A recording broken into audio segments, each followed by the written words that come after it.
In the second part of our e-learning on redox reactions, we will be covering redox potential, which can be used to predict whether or not a redox reaction will occur spontaneously. Does this diagram look familiar to you? This is a diagram of a galvanic cell which is used to generate electricity. Take a look at the diagram. A galvanic cell is made of two half cells that are joined by a salt bridge and an external circuit. Each half cell is made of a metal electrode dipped in the solution of the metal salt. In a galvanic cell, electrons flow through the circuit from the anode to the cathode because there is a difference in the electrical potential energy between the two half cells. And this difference in electrical potential can be measured using a voltmeter. So, we know that each half cell has an electrode potential. How can we determine the electrode potential? We have to hook it up to another half cell and measure the difference in potential. So in this case, the chosen reference is the standard hydrogen electrode, or also known as SHE. The standard hydrogen electrode consists of a strip of platinum wire in contact with an aqueous solution containing 1 molar of H+ ions. Hydrogen gas is bubbled in at the electrode at a pressure of 1 atm. Since the standard hydrogen electrode is taken as the reference electrode, its potential is taken to be 0 volts. So, let's say we were to connect the SHE to a silver half cell. A spontaneous reaction will occur.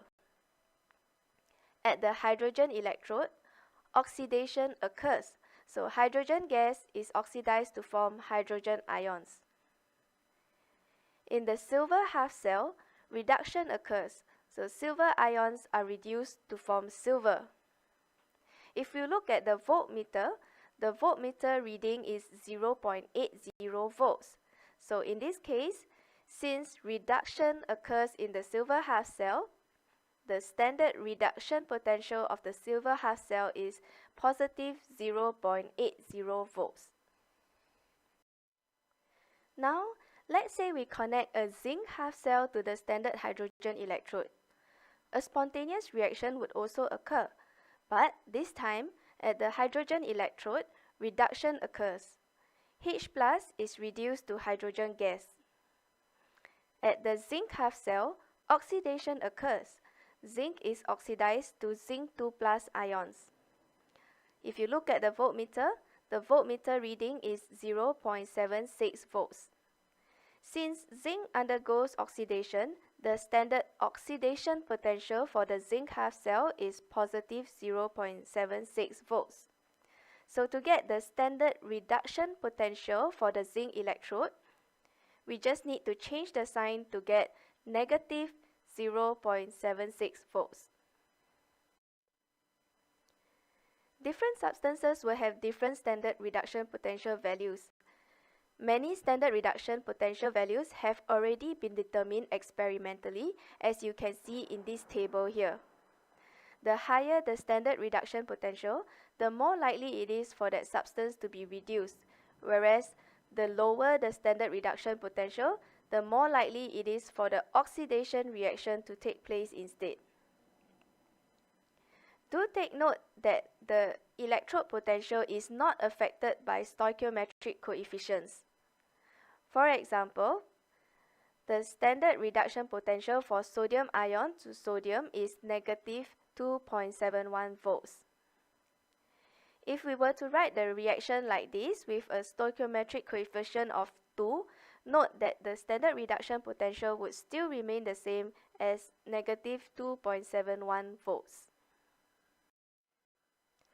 The standard oxidation potential is the reverse of standard reduction potential.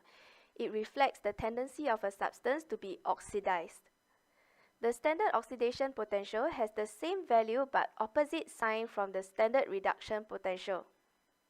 For example, if we check the table of standard reduction potential values, the standard reduction potential for the reduction of zinc 2+ to zinc is negative 0.76 volts.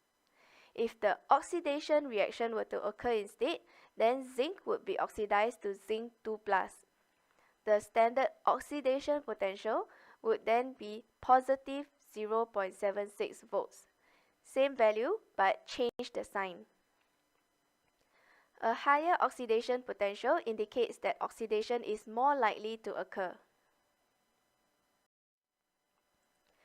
Finally, using the standard reduction potentials and standard oxidation potentials, we can calculate the standard cell potential of the redox reaction.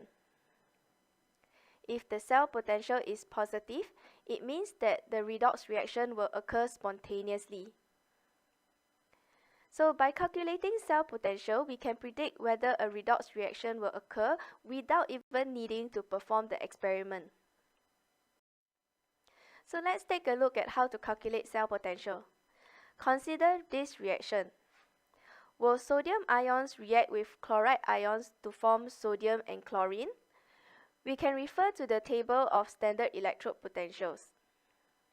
So this table shows the standard reduction potentials. Let's write out the half equations for sodium and chlorine. Sodium ion is converted to sodium.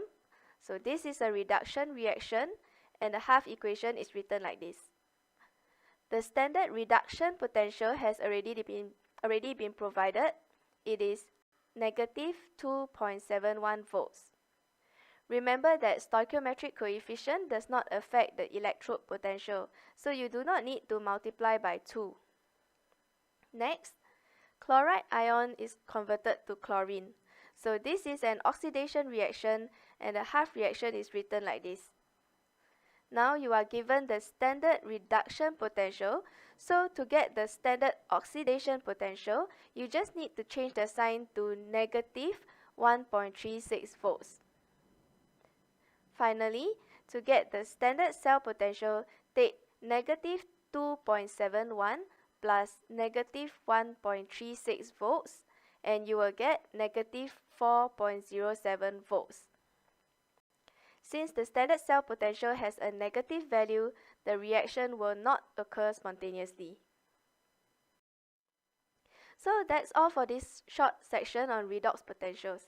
After this lecture, you should be able to calculate standard cell potential values based on the standard reduction potentials that you are given. And you should be able to use this value to predict whether or not a redox reaction will occur spontaneously.